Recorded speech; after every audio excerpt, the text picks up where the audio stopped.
नमस्कार दोस्तों, आज हम बात करेंगे कोरोना वायरस की। आजकल आप टीवी में देख रहे हैं और अखबारों में भी आ रहा है कि भारत में एक बार फिर से मार्च का भी ना ख़त्म होते होते कोरोना वायरस ने अपनी दस्तक दे दी है और इस बार काफ़ी आक्रामक रूप से फैल रहा है, विशेष रूप से महाराष्ट्र में। और पिछली बार है वो बहुत धीरे धीरे फैला था और लॉकडाउन की वजह से तेज़ी से नहीं फैला था, लेकिन इस बार तो एकदम से ही स्पीड पकड़ ली है। तो कोरोना वायरस के बारे में सिर्फ आवश्यक बातें करेंगे कि इसको कैसे फैलता है और रोकथाम के क्या छोटे छोटे उपाय हैं जिन्हें करके हम कोरोना वायरस से एक बार फिर से बच सकते हैं। तो सरकारी निर्देश क्या है, ये है कि कोरोना वायरस की 3 ज़रूरी बातें सरकार क्या कहती है कि अपने हाथ को धोएं। अपने हाथ को बार बार धोने के लिए कहा जाता है। क्यों? क्योंकि जैसे ही ये बार बार जब हमें कहा जाता है अपने हाथों को बार बार धोएं, तो इसका मतलब ये नहीं कि आप घर में बैठे हो और हर 15-20 मिनट बाद हाथ धोने पड़ रहे हैं आपको, ऐसा नहीं है। बार बार हाथ धोने से मतलब है कि जब भी आप घर से बाहर निकले तो आते ही सबसे पहले घर में एंट्री लेते ही अच्छी साबुन से हाथ धो ले। क्योंकि हम जब बाहर होते हैं घर से तो तरह तरह की चीज़ों को छूते हैं, कहीं ऐसा ना हो कि जो हमने चीज़ें छुई हैं उसमें कोरोना का वायरस हो और वो हमारे हाथों के द्वारा हमारे घर में आ जाए और हमें फैल जाए। इसलिए सबसे पहले आप इस बात का मतलब समझिए, बार बार हाथ धोने का एक ही मतलब है कि जब घर से बाहर जाए तो आते ही सबसे पहले हाथ धोएं। और दूसरा है क्या है कि खांसते या छींकते समय टिश्यू पेपर का इस्तेमाल करें। आप रुमाल का भी इस्तेमाल कर सकते हैं यदि आपके पास टिश्यू पेपर है तो। ऐसा क्यों कहा जाता है?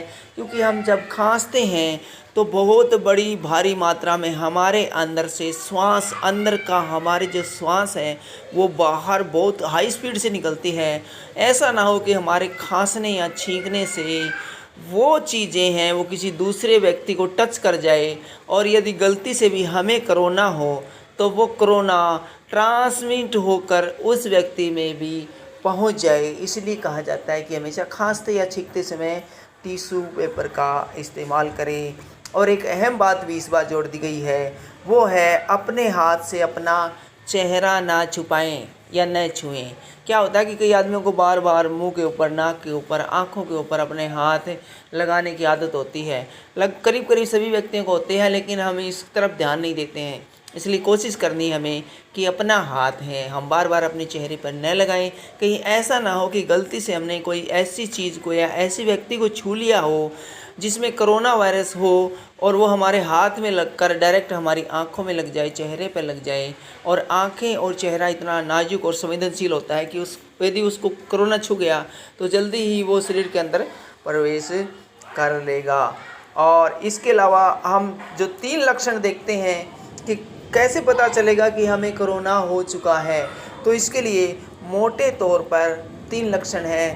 पहला लक्षण है लगातार खांसी आना। जी हाँ दोस्तों, कोरोना होने का पहला और बड़ा लक्षण है लगातार खांसी आना। इस कारण लगातार खांसी हो सकती है, यानी आपको 1 घंटे या फिर इससे अधिक वक्त तक लगातार खांसी हो सकती है। 1 घंटे तक लगातार खांसी आ सकती है और 24 घंटे के भीतर कम से कम 3 बार इस तरह के दौरे पड़ सकते हैं। लेकिन अगर आपको खांसी में बलगम आता है तो ये भी चिंता की बात हो सकती है। इसलिए ध्यान रखिए कि आपको लगातार कंटिन्यू खांसी तो नहीं आ रही है। और तीसरा कारण है बुखार। जी हाँ दोस्तों, बुखार भी कोरोना होने का एक कारण है। इस वायरस के कारण शरीर का तापमान है वो 37.8 डिग्री तापमान तक बढ़ जाता है, जिस कारण व्यक्ति का शरीर गर्म हो जाता है और उससे ठंडा ठंडा महसूस होने लगता है। इसलिए यदि आप बुखार हो, लगातार बुखार हो, तो ये खतरे की घंटी भी हो सकता है। गंध और स्वाद का पता नहीं चलना, ये तीसरा बड़ा कारण है। गंध और स्वाद का पता नहीं चलना। विशेषज्ञों का कहना है कि बुखार और खांसी के अलावा यह भी वायरस संक्रमण का संभावित महत्वपूर्ण लक्षण है जिसे नज़रअंदाज नहीं किया जा सकता। ये यानी कि कहने का मतलब ये दोस्तों कि यदि हमें सुगंध आना बंद हो जाए या टेस्ट का पता नहीं चले, कोई चीज़ खाएं और पता ही नहीं चले कि आम खा रहे हैं, अमरूद खा रहे हैं, केला खा रहे हैं संतरा खा रहे हैं, कोई भी चीज़ है वो बेस्वाद लगे, तो ये खतरा हो सकता है। और आपको बता दें कि पब्लिक हेल्थ इंग्लैंड के अनुसार 85% कोरोना के मरीजों में से कम एक लक्षण, जो अभी हमने आपको 3 लक्षण बताए, इनमें से एक देखा गया। तो ये एक बड़ी ही महत्वपूर्ण बात है। और इसके अलावा क्या लक्षण हैं, एक बार फिर से देख लेते हैं कोरोना के। बुखार एवं थकान, यदि आप थकान महसूस करते हैं, बुखार महसूस करते हैं, तो ये कोरोना के लक्षणों में से एक हो सकता है।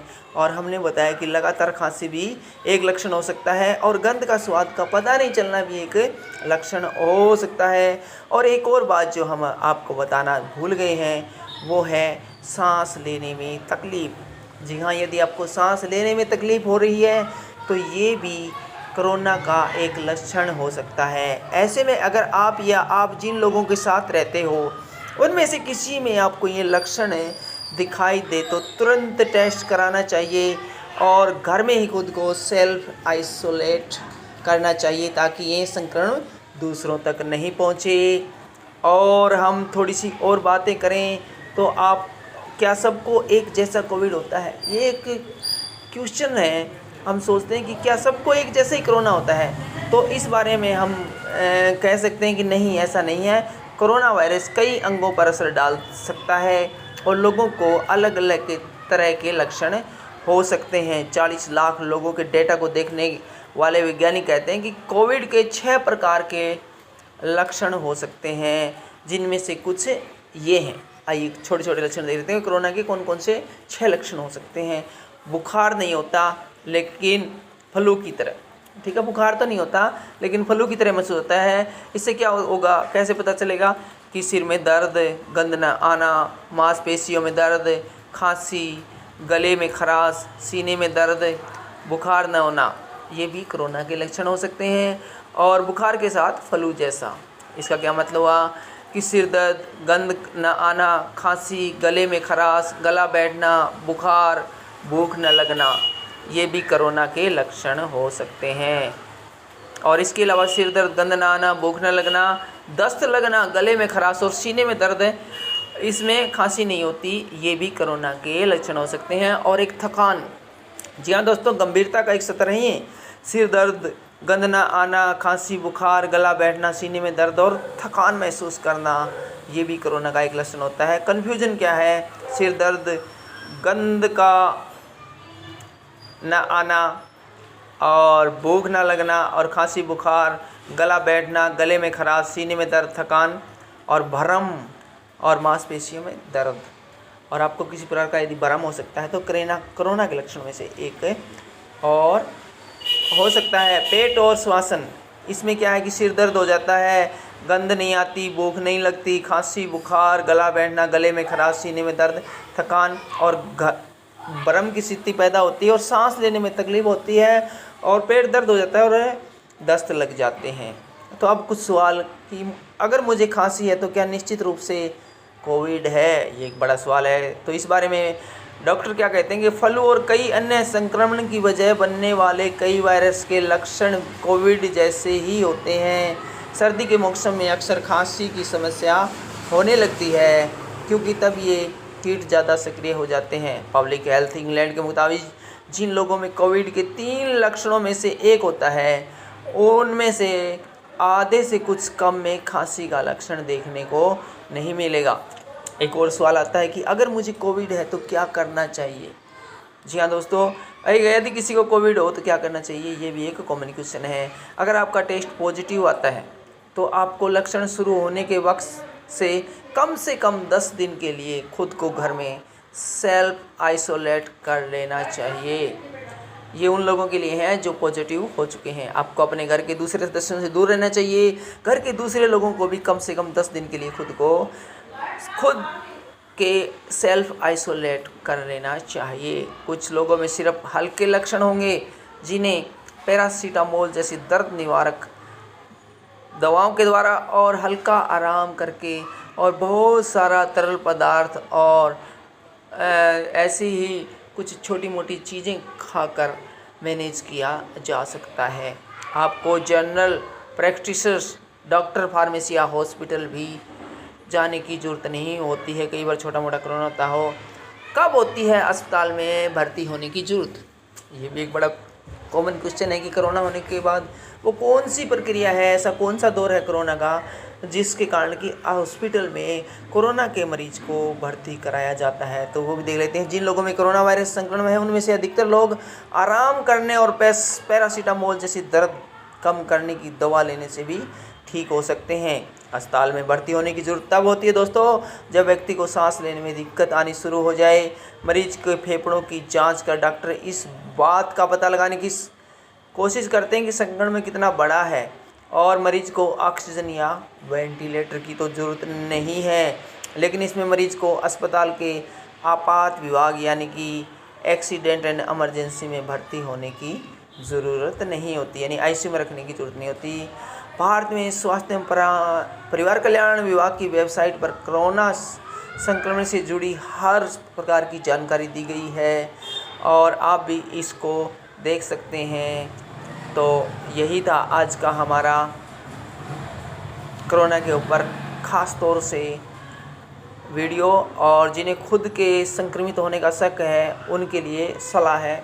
हमारी 2-3 सलाह देख लीजिए। जिनको शक है कि उन्हें कोरोना है, वीडियो ख़त्म करने से पहले बस 20 सेकंड में देख लीजिए। पहला कदम क्या उठाना है? डॉक्टर, फार्मेसी या अस्पताल में जाने से बचे। ठीक है। दूसरा, अपने इलाके में मौजूद स्वास्थ्य कर्मी से फ़ोन पर या ऑनलाइन जानकारी लें। तीसरा कदम है आपको खुद को दूसरों से दूर रहने की सलाह दी जा सकती है। और चौथा कदम, आपके बारे में जानकारी स्थानीय स्वास्थ्य टीमों के पास भेजी जा सकती है। और पाँचवा कदम, कोविड-19 वायरस के लिए आपकी जांच की जा सकती है। और छठा और आखिरी कदम है, ज़रूरत पड़ने पर डॉक्टर या नर्स आपको क्या करना चाहिए इसकी जानकारी देंगे। तो आज की वीडियो में बस इतना ही। कोरोना से बचे रहिए, सुरक्षित रहिए। कोरोना है वो आ गया है, लेकिन हम थोड़ी सी जानकारी, थोड़ा सा दिमाग इस्तेमाल कर कोरोना जैसे गंभीर रोग से बचकर अपने आप को तो बचाते हैं, अपने परिवार और दोस्तों को भी बचाते हैं और हमारे राष्ट्र को और पूरी दुनिया को बचाने में मदद करते हैं। वीडियो पसंद आया हो तो उस चैनल को सब्सक्राइब ज़रूर कीजिए, क्योंकि ऐसी जानकारी हम लेकर आते रहते हैं। जय हिंद।